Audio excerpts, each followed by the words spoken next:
कल के सेशन के बाद बहुत से लोगों द्वारा शुभेच्छा दी गई शादी दिन के लिए, एनिवर्सरी के लिए। उसके लिए फिर से मैं सबका धन्यवाद करता हूं, और खास करके कमलेश भाई जिन्होंने कुछ क्लिप रख दी 2 मिनट के, मुझे टीवी पे रख दिया, तो उसके लिए भी उनका भी धन्यवाद।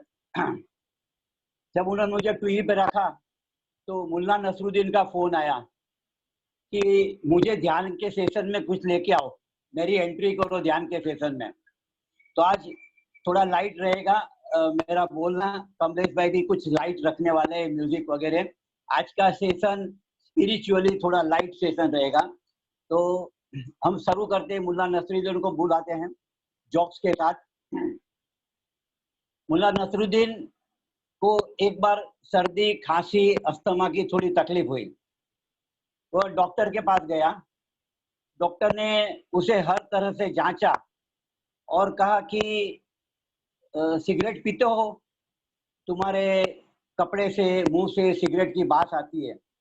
मुल्ला ने कहा खास कुछ नहीं, रोज की 10-12 सिगरेट पी लेता हूँ। डॉक्टर ने कहा ठीक है, कुछ ज्यादा तकलीफ नहीं है, सिगरेट पीने से, तंबाकू पेट के अंदर जाने से निकोटीन बहुत चला गया है, तो थोड़ी सिगरेट छोड़नी पड़ेगी, लेकिन एकदम छोड़ना आसान नहीं रहेगा। तो ऐसा करो, रोज खाने के बाद 1 सिगरेट पी लेना। मैं इतनी तुमको 1 महीने तक छूट देता हूँ। रोज खाने के बाद, भोजन के बाद 1 सिगरेट पी लेना, और 1 महीने के बाद आना। 1 महीने के बाद मुल्ला गया डॉक्टर के पास, तो पूरा शरीर में सूजन आ गया था, मुंह से लेके शरीर तक पूरा सूजन लाल लाल हो गया था, और बॉडी फूक गया था। डॉक्टर ने कहा ये क्या हुआ, तूने मैंने जो कहा था उसका पालन नहीं किया।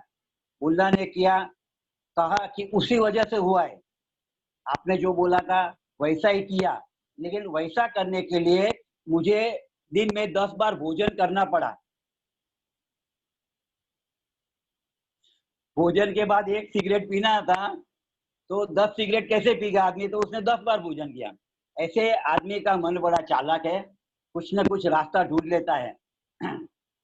एक बार मुल्ला नसरुद्दीन महाबलेश्वर घूमने गया। पहाड़ी से नीचे आ रहा था, टैक्सी में बैठा था, टैक्सी का ब्रेक फेल हो गया।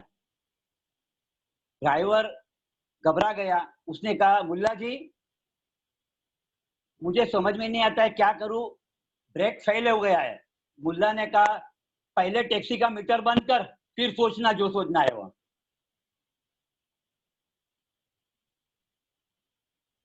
आप लोग कुछ हंसोगे तो मुझे कुछ पता चलेगा मैंने जोक कहा है। क्या है, आदमी का लोभ है, इसमें लोभ रुचि है, पहले मीटर की चिंता होती है। ऐसे हम बहुत बहुत फिजूल बातें सोचते हैं, जब जो सोचना चाहिए वो नहीं सोचता है, दूसरे कुछ सोचता है। ऐसे हमारा मन भी ये सब चलता रहता है। एक बार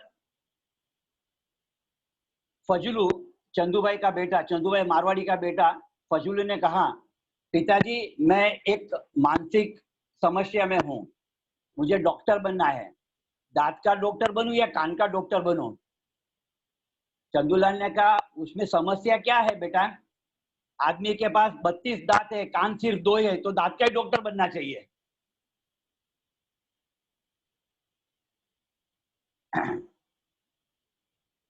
बढ़िया, सुपर।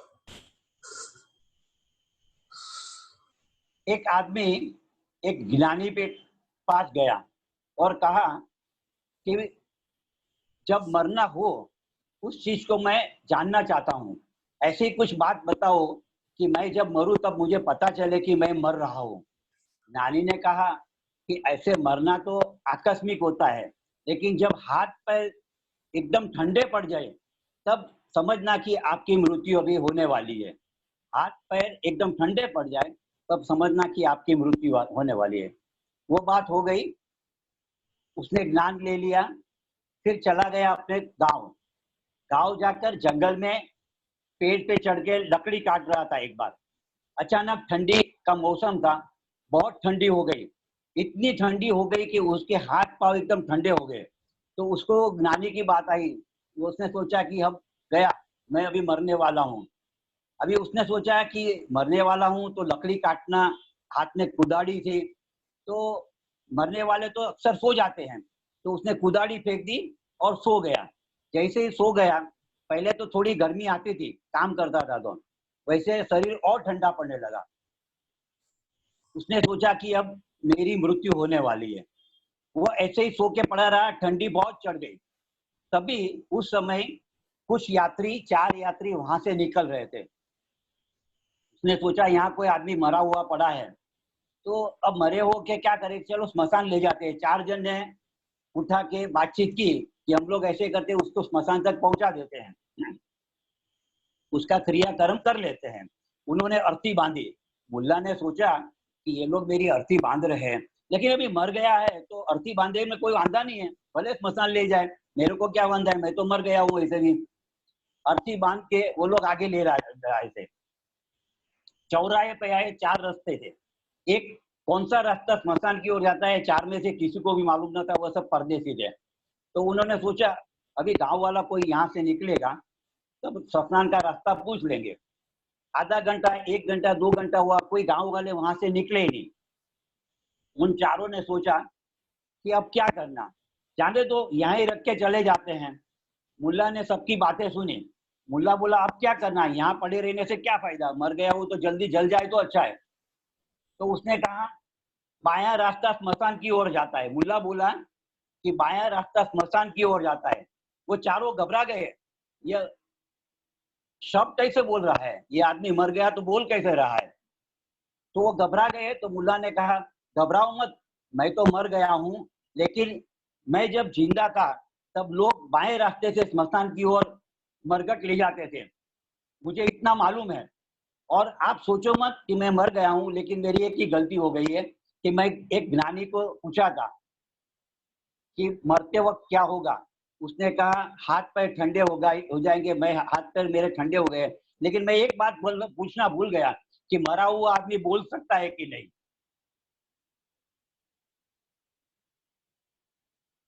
ऐसे हमारा मन मरता है तब भी बोलता रहता है, कुछ न कुछ। हम कुछ सुनाना चाहते हैं लोगों को, हम सुनना नहीं चाहते हैं, हम सुनाना चाहते हैं।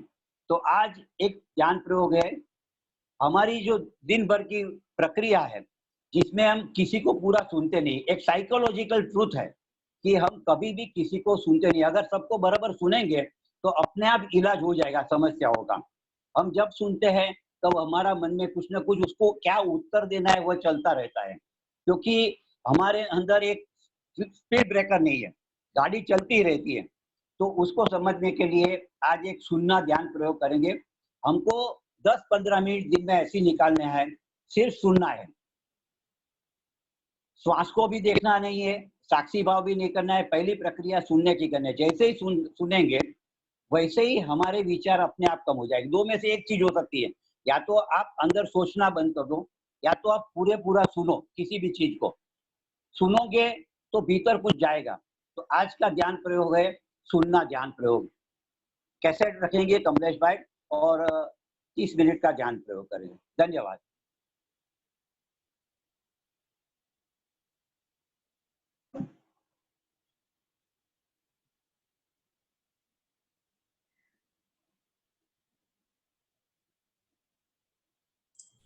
सबको सुनाई दे रहा है आवाज मेरा? ओके।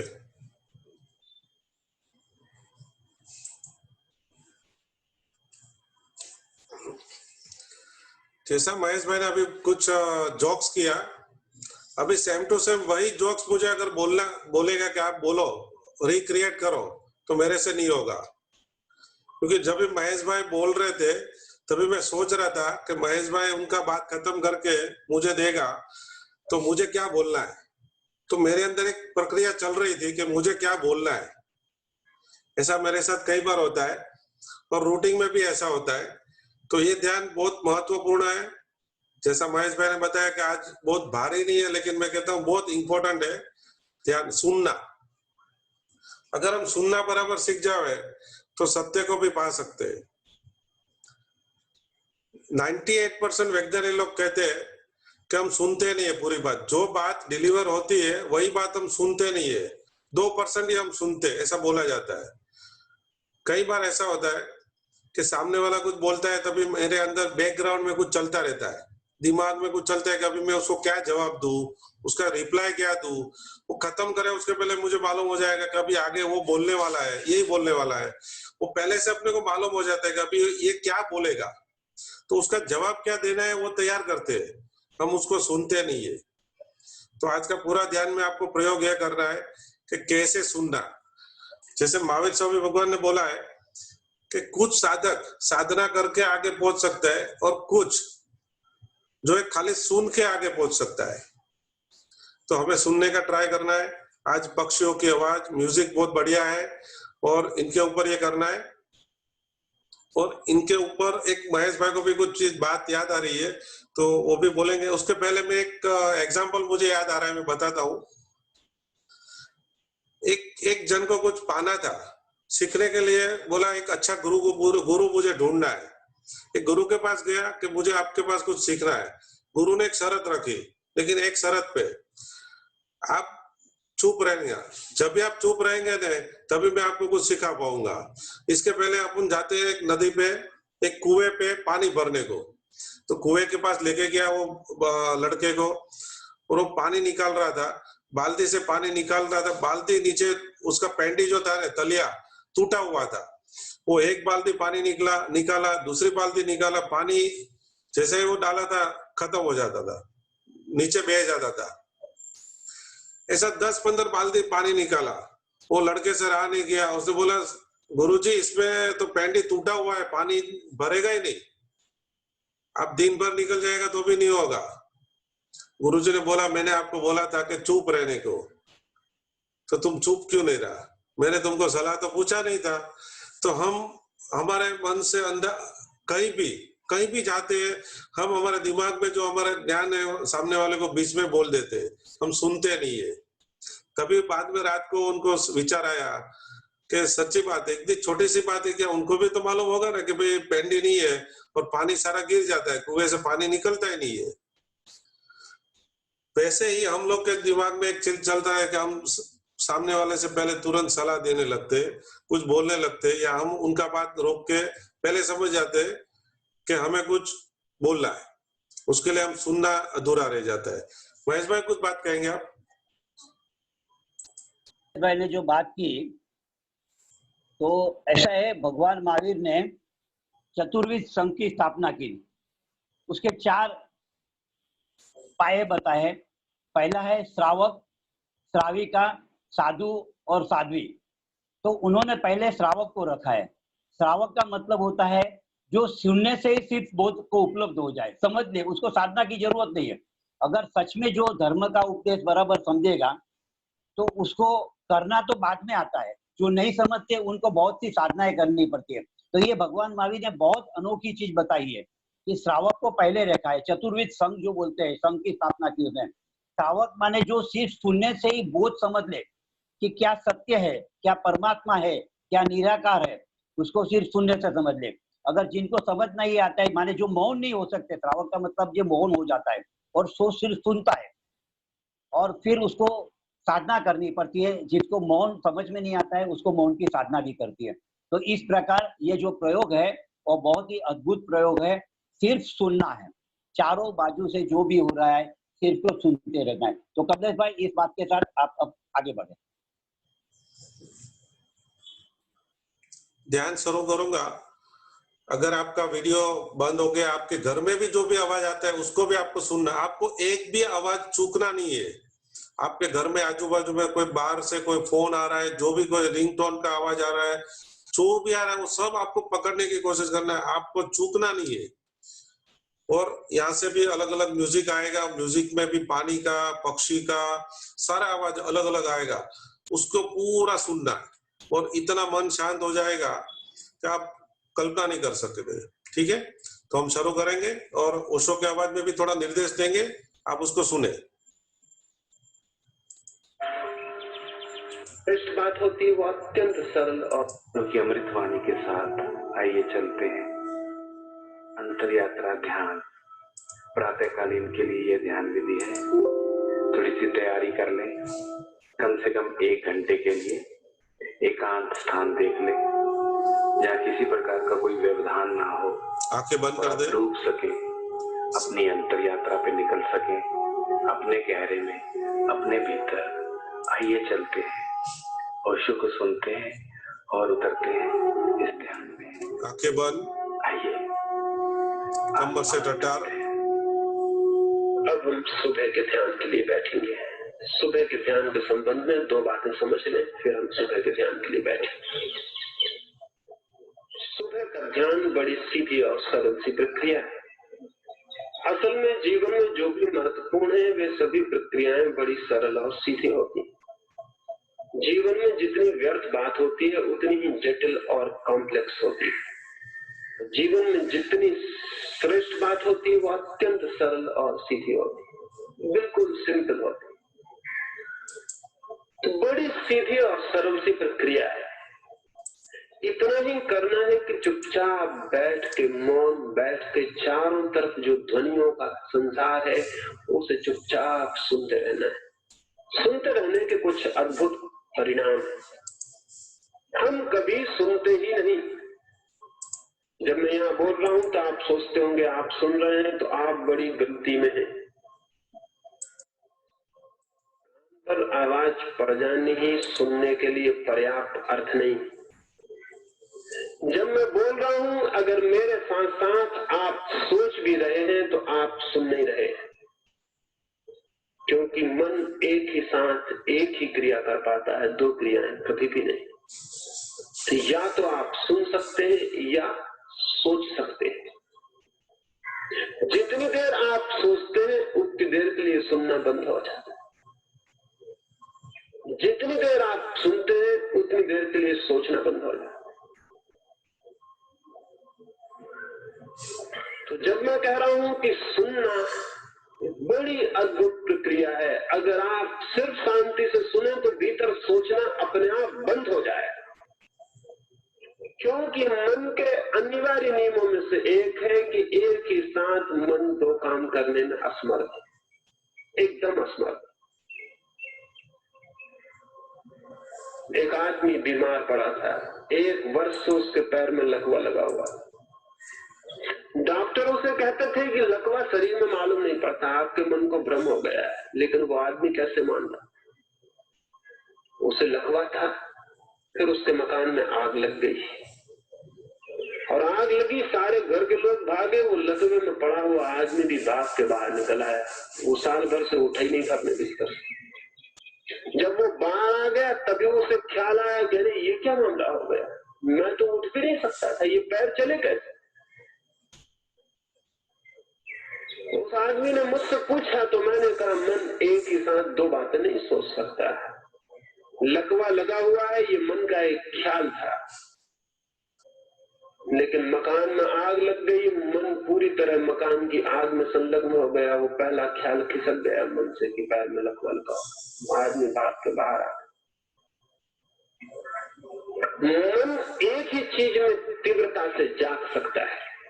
तो ये जो सुबह का प्रयोग है वो चारों तरफ पक्षियों के, हवाओं के गीत चलते हैं, सारी दुनिया के ध्वनियों का जाल बिछा हुआ है, उसको चुपचाप सुनने का है। इतनी शांति से सुनते रहने का, एक ही बात पर ध्यान देने का है कि मैं सुन रहा हूं और जो भी हो रहा है उसे पूरी तरह सुन रहा हूं, टोटल लिसनिंग, कुछ भी नहीं कर रहा हूं, सिर्फ सुन रहा हूं। ये सुनने पर इसलिए जोर दे रहा हूं कि जैसे ही आप पूरी तरह सुनेंगे, भीतर वो सोच विचार का जो निरंतर जाल है वो एकदम शांत हो जाए, क्योंकि ये दोनों काम एक साथ नहीं हो सकते। तो आप पूरी फिक्र सुनने की तरफ ले, और ये पॉजिटिव फिक्र है। अगर आप विचार को निकालने की कोशिश करेंगे तो जो गलती मैंने अभी आपसे कही वो शुरू हो जाएगी, वो नेगेटिव फिक्र है। विचार को निकालने की कोशिश से कभी विचार नहीं निकल सकते, लेकिन मन की जो ताकत विचार करने में लगती है, अगर वो ताकत किसी और धारा में प्रवाहित हो जाए तो विचार अपने आप क्षीण हो जाते हैं। उनको, उस आदमी को उसके डॉक्टर कहते थे कि तू ये ख्याल निकाल अपने मन से कि तुझे लकवा लगा हुआ। तुझे लकवा लगा हुआ नहीं, शरीर तेरा ठीक, लेकिन वो आदमी जितनी कोशिश करता हुआ निकालने की मुझे लकवा नहीं लगा हुआ है, जितनी बार ये कहता हुआ कि मुझे लकवा नहीं लगा, उतनी बार लकवे की याद आएगी। उतनी बार वो जानता है कि लकवा मुझे लगा हुआ है। अगर नहीं लगा हुआ होता तो मैं दोहराता भी क्यों कि मुझे लकवा नहीं लगा हुआ है। वो जितनी बार दोहराएगा कि मुझे लकवा नहीं लगा है, उतनी बार वो अपने इस भाव को गहरा कर रहा है कि मुझे लकवा लगा हुआ है। वो मजबूत हो रहा है। उस आदमी के चित्त को डायवर्सन चाहिए था। उस आदमी को लकवे को रोकने की जरूरत नहीं थी। उसका चित्त पूरी तरह से कहीं और चला जाता तो लकवा विलीन हो जाता, क्योंकि चित्त का लकवा था। चित्त पूरा हट जाता तो लकवा विलीन हो जाता। मकान में आग लग गई भाग्य से। कई बार ऐसा होता है, किन्हीं के घर में दुर्भाग्य से आग लगती, किन्हीं के घर में भाग्य से भी आग लग जाती।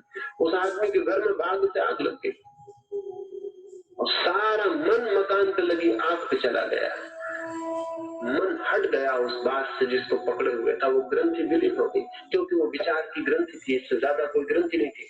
असली में वहां कोई जंजीरें नहीं थी, केवल विचार का जाल। पूरा मन वहां से हट गया। विचार का जाल सूख के निर्जीव हो गया, क्योंकि विचार के जो भी प्राण है वो हमारे ध्यान से उपलब्ध होते हैं। विचार में अपने आप में कोई प्राण नहीं। हम जितना ध्यान देते हैं विचार पर, उतना ही वो जीवंत हो जाता है। जितना हमारा ध्यान हट जाता है उतनी वो मुर्दा हो जाता है। अगर ध्यान बिल्कुल हट जाए, विचार निर्जीव हो जाते हैं, मर जाते हैं, उसी समय समाप्त हो जाते हैं। तो इससे जो मैं कह रहा हूं कि सुनने पर सारे ध्यान को जाने दें। पॉजिटिवली विधायक रूप से ये ख्याल करें कि एक चिड़िया की छोटी सी आवाज भी मेरे बिना सुने न व्यतीत हो जाए, न निकल जाए। सब सुन लूं मैं, इंटीग्रेटेड चारों तरफ जो हो रहा है वो मेरी सुनाई में आ जाए। तो आप अचानक पाएंगे कि मन एक गहरी शांति में उतरता जा रहा है। विचार क्षीण होते चले जाएंगे। एक ही काम करना है, शरीर को शिथिल छोड़ के बैठ जाना है। कल मैंने आपको कहा था कि मस्तिष्क को पहले जोर से खींचे। शायद वो आपकी समझ में नहीं आया, उसकी फिक्र छोड़ दें, उसको मत खींचे, कोई जरूरी नहीं है, क्योंकि उसी में परेशान हो जाएंगे आप, तो पीछे और गड़बड़ होगी। उसे छोड़ दें।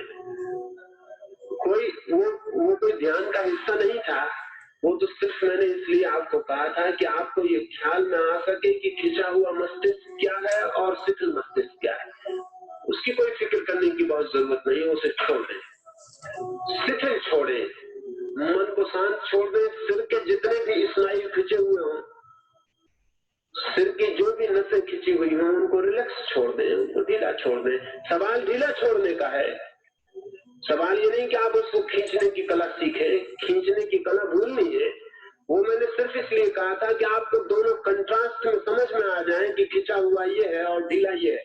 वो नहीं समझ में आता, उसको छोड़ दे। फिलहाल शिथिल ही छोड़े, सीधा शरीर को बिल्कुल आराम से ढीला छोड़ दें और फिर आंख आहिस्ता से बंद कर लें। आंख इतने धीमे से बंद करनी है कि आंख पर कोई भार न पड़े। भीख नहीं लेनी है आंख कि उस पर भार पड़ जाए। आंख के स्नायुओं का संबंध मस्तिष्क से बहुत ज्यादा है, इसलिए बहुत ढीला छोड़ दें। जैसे छोटे से बच्चे अपनी पलक बंद कर लेते हैं, ऐसा पलक को गिरा दें। पलक को धीरे से गिर जाने दें, शिथिल। फिर सिर के सारे तंतुओं को बिल्कुल ढीला छोड़ दें, जैसे एक छोटे से बच्चे का चेहरा होता है, बिल्कुल शिथिल, कोई चीज खिंची हुई नहीं है, बिल्कुल ढीला, रिलैक्स छोड़ दें। शरीर को भी ढीला छोड़ दें। जैसे ही आप सब ढीला छोड़ देंगे, श्वास अपने आप ढीली हो जाएगी, शांत हो जाएगी। फिर अब एक ही काम करें कि चारों तरफ जो आवाजें हो रही उन्हें चुपचाप सुनते रहें। कोई कौवा बोलेगा, कोई पक्षी आवाज करेगा, कोई बच्चा रास्ते पर बोलेगा।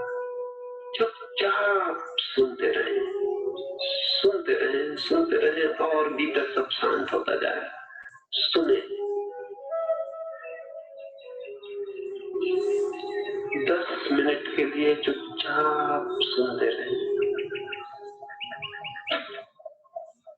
सारा ध्यान सुनने पर फैल जाए। बस सुन रहे हैं और कुछ भी नहीं कर रहे।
पूरा होश पूर्वक सुनना है।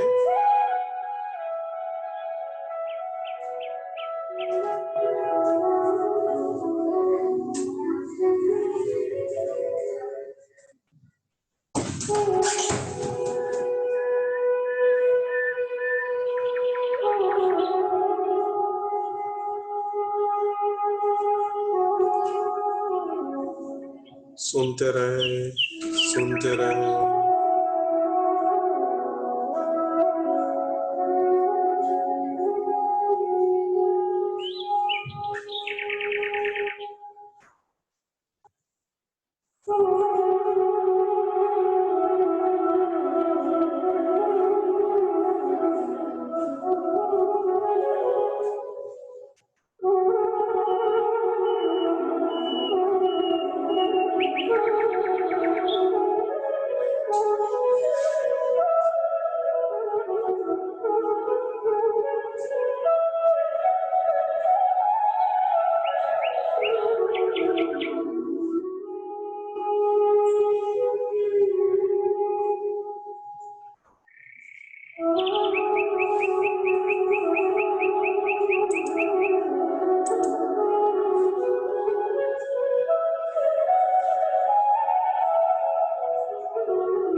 मन एकदम शांत होता जाएगा।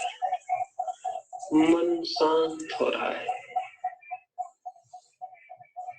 मौन सुनते जाएं, मन शांत हो रहा है।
मन शांत हो रहा है। मन एकदम गहरे और शांत होते जाए। कोई चीज गहरे और गहरे डूबती चली जाएगी। चेतना नीचे उतरेगी और शांत होती जाएगी।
प्रत्येक श्वास के साथ शांति और बढ़ती हुई मालूम पड़ेगी।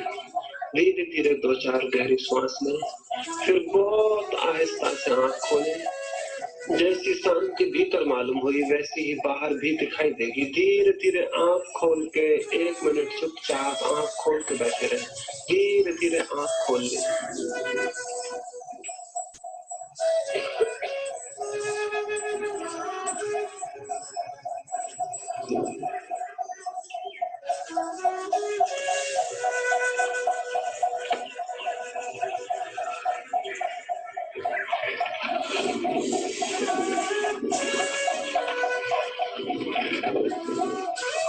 ये तो प्रयोग हमने समझने के लिए किया। दोपहर में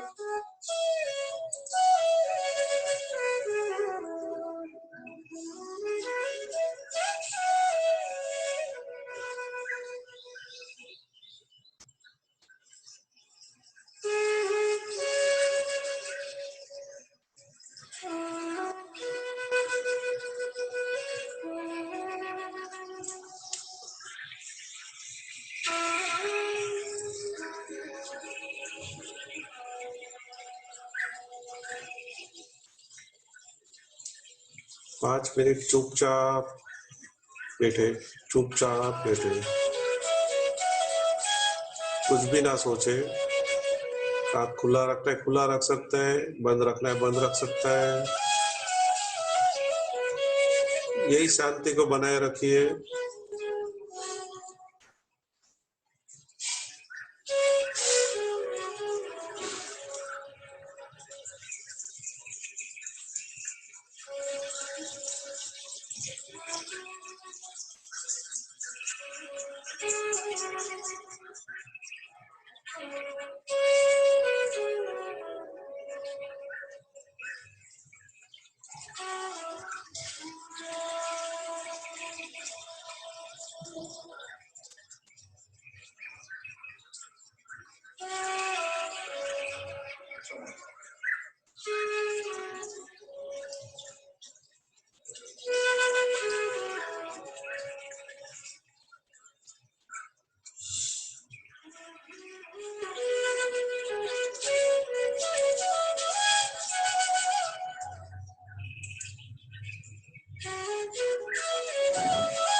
सबका मंगल होए रे।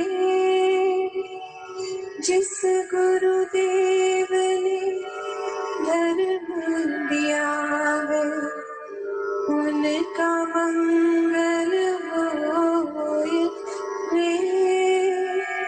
जिस जननी ने जन्म दिया है उसका मंगल होए रे। पाला पोसा उस पिता का मंगल होए रे। इस जगत के सब दुखियारे प्राणी का मंगल होए रे। जल में स्थल में और गगन में सबका मंगल होए रे। अंतर मन की गांठें टूटे अंतर निर्मल होए रे। राग द्वेष और मोह मिट जाए शील समाधि होए रे। शुद्ध धर्म धरती पर जागे पाप पराजित होए रे।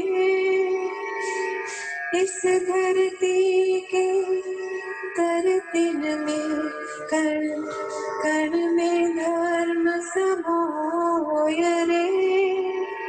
शुद्ध धर्म जन जन में जागे घर घर शांति समोए रे। तेरा मंगल मेरा मंगल सबका मंगल होए